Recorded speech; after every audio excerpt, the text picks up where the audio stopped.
Hi, welcome back. So in this section, we're going to recap what we learned so far. Now, when it comes to the interview itself, be poker-faced or stoic, not showing many emotions, holding your power, not that you are more powerful than the other person, but being professional and somber and serious. So we talked about that in our previous lectures. Now, few more points to consider. Ask these questions. Do they speak to your specific questions?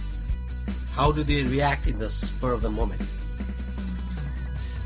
How do they respond? Do they adjust well? Do they do it with grace? Are they friendly and affable as they are answering your questions? So these are the questions you need to ask yourself. These are the points to consider. And then some more questions to ask. Ask yourself, what kind of person you're looking for. So you're thinking to yourself, I think this person is trainable.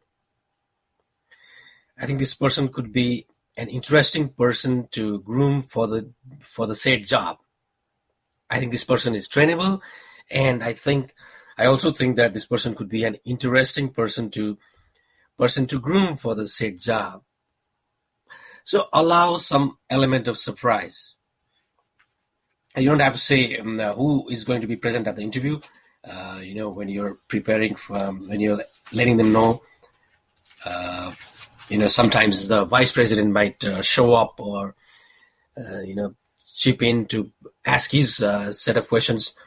So you let that element of surprise be present. Holding your cards right. Will show up.